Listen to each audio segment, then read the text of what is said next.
This mock therapy session is to portray a psychodynamic psychotherapy session. In this video, we have Shamar Bernard as the counselor and Julian Ta as the client. Enjoy. Hi, my name is Julian. Nice to meet you. I'm Dr. Bernard. Nice to meet you too. Thank you for coming in today. Of course. How are you feeling? I'm okay. How are you? I'm good, thank you. So what is the focus for today's session? I just have trouble presenting, especially when it comes to big groups of people. I can't do that. No. When do you think this started from? Well, in grade 6, I had this I had to do this individual presentation, and a lot of people weren't really paying attention to me. They were mainly just they were whispering, and this other girl was laughing at me. So I just have this thought in my head that everyone's just constantly judging me, and yeah, it's not fun. So how does it make you feel at the time? At the time, I felt not good about myself. Ever since then, I had trouble making new friends, even just public speaking in general. I'm not comfortable with it at all. How has it affected your life?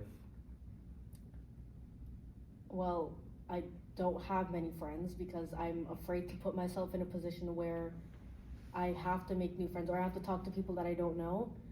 But yeah, I mainly just try to avoid everything putting myself in a position where I have to talk to new people or I have to speak in front of people, especially people that I don't know. So, yeah. Have you tried talking to new people since this event? Not necessarily. If I do try talking to new people, I'm usually with my other friend who is my comfort person, and she's extroverted herself, so she's able to kind of bring that side of me out, but still I am a little bit awkward when it comes to meeting new people. What about presentations? Presentations I absolutely cannot do. My hands start to shake. I stutter too much, and I just get really nervous when it comes to that because I'm scared of what people think of me. Have you ever talked about this to anyone in the past? I mean, a lot of my teachers in the past knew that I had trouble presenting, but they always pushed me to do it. However, I tried not to do it just because I get nervous. Throughout this exchange, the counselor strategically asks questions, hoping that they can explore the client's persisting issues and past. The questions, such as, where did you think this all started from, and how did this make you feel, are used to exactly pinpoint an issue and further clarify information that could have been ambiguous. While the client responds to these questions, the counselor is aware about their nonverbal cues, such as nodding in this video, to ensure that the client knows that they are listening. I see this is very hard for you. Have you tried any coping mechanisms?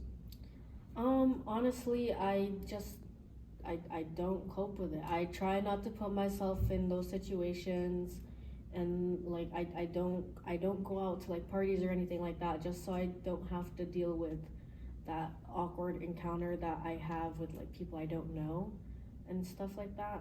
So I try not to put myself in those kinds of situations ever. Has this affected your relationships? Honestly, yeah, I only have one really good friend who I've been friends with for years. So she's known me since before that whole situation happened.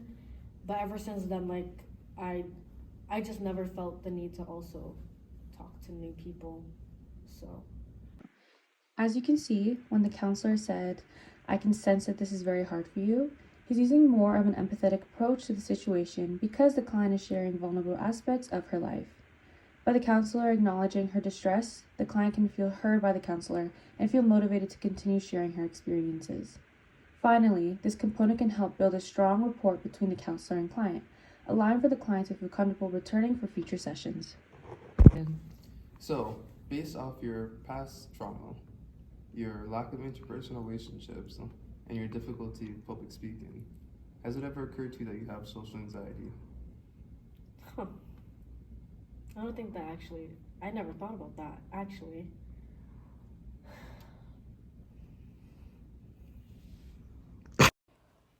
In this clip, the counselor displays paraphrasing by recapping everything the client has said during their session, such as lack of interpersonal relationships and difficulty speaking. Paraphrasing is an important aspect of psychodynamic therapy, as it allows one to reflect on their feelings, encourage exploration, clarification of meaning, and also empathetic connection between the counselor and the client. Towards the end of the video, you see the counselor is asking the client a question, and the client is silent and taking a moment to evaluate what's happening and what the counselor is asking.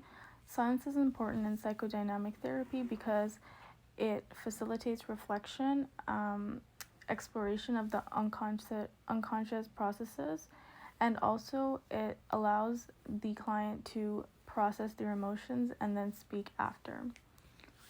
Okay, I'm alright. How are you? I'm good now. Great. So, mechanisms. Okay, this is where we're cut. This is where we're cut.